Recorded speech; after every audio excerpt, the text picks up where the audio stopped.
ನಮಸ್ತೆ, MTV news Kannada ವಾಹಿನಿಗೆ ಸ್ವಾಗತ. ಶಿಗ್ಗಾವಿ ತಾಲೂಕಿನ ಬಂಕಾಪುರ ಪಟ್ಟಣದ ಉಪ ತಹಸೀಲ್ದಾರ್ ಹಾಗೂ ನಾಡ ಕಚೇರಿಗೆ ಜಿಲ್ಲಾಧಿಕಾರಿ ಮಹಂತೇಶ್ ದಾನಮ್ಮ ಅವರ ಭೇಟಿ ಕೊಟ್ಟು ಅಧಿಕಾರಿಗಳು ಹಾಗೂ ಸಾರ್ವಜನಿಕರೊಂದಿಗೆ ಸಭೆ ನಡೆಸಿದರು.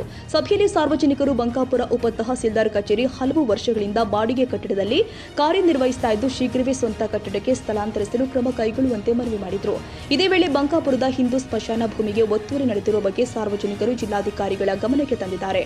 ಇದಕ್ಕೆ ಪ್ರತಿಕ್ರಿಯಿಸಿದ ಜಿಲ್ಲಾಧಿಕಾರಿ ಸಂಬಂಧಿತ ಅಧಿಕಾರಿಗಳ ಮೂಲಕ ಸ್ಥಳದ ಸರ್ವೆ ಮಾಡಿ ಹದ್ದುಬಸ್ತು ಮಾಡಿಸಿ ಅಗತ್ಯ ಕ್ರಮ ಕೈಗೊಳ್ಳುವುದಾಗಿ ಭರವಸೆ ಕೊಟ್ಟಿದ್ದಾರೆ.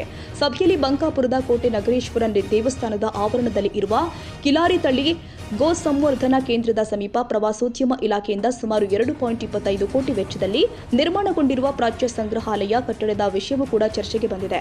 ಕಟ್ಟಡ ಕಾಮಗಾರಿ ಪೂರ್ಣಗೊಂಡಿದ್ದು ಅದರ ಬಳಕೆ ಹಾಗೂ ನಿರ್ವಹಣೆ ಕುರಿತು ಸಾರ್ವಜನಿಕರು ಅಧಿಕಾರಿಗಳೊಂದಿಗೆ ಚರ್ಚೆ ಮಾಡಿದ್ದಾರೆ. ಈ ಸಂದರ್ಭದಲ್ಲಿ ಉಪವಿಭಾಗದ ಅಧಿಕಾರಿ ವಿಜಯಕುಮಾರ್, ತಹಸೀಲ್ದಾರ್ ಯಲ್ಲಪ್ಪ ಗುಣ್ಣೆನವರ್, ಬಂಕಾಪುರ ಉಪ ತಹಸೀಲ್ದಾರ್ ವಿವಿ ಕುಲಕರ್ಣಿ, ಎಸ್ಕೆ ಖೋತ್ ಸೇರಿ ವಿವಿಧ ಇಲಾಖೆಗಳ ಅಧಿಕಾರಿಗಳು ಹಾಗೂ ಸಿಬ್ಬಂದಿ ಉಪಸ್ಥಿತರಿದ್ದರು.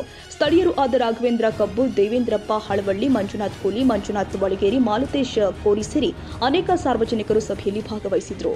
ರವಿರಾಜ್ ಸಂಶಿ ಶಿಗ್ಗಾಂವ್.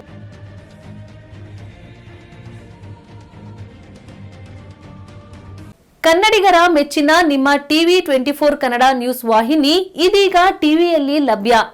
ಕರ್ನಾಟಕ ಮತ್ತು ದೇಶ ವಿದೇಶದ 360 ಡಿಗ್ರಿ ಸುದ್ದಿ ಹಾಗೂ ಉತ್ತರ ಕರ್ನಾಟಕ, ಬೆಳಗಾವಿ, ಬಾಗಲಕೋಟೆ, ಧಾರವಾಡ, ಹಾವೇರಿ, ಗದಗ, ಬಿಜಾಪುರ ಜಿಲ್ಲೆಯ ಕ್ಷಣ ಕ್ಷಣದ ವಿವರವನ್ನ ಪಡೆಯುವುದಕ್ಕೆ ಟಿವಿ 24 ಕನ್ನಡ ನ್ಯೂಸ್ ವಾಹಿನಿಯನ್ನ ಲೈಕ್ ಮಾಡಿ, ವಿಡಿಯೋಗಳನ್ನ ಶೇರ್ ಮಾಡಿ, ಕಮೆಂಟ್ ಮಾಡುವ ಮೂಲಕ ನಮ್ಮ ವಾಹಿನಿಗೆ ಸಹಕಾರ ನೀಡಿ ಮತ್ತು ಚಾನೆಲ್ ಅನ್ನ ಸಬ್ಸ್ಕ್ರೈಬ್ ಮಾಡಿ. Thank you.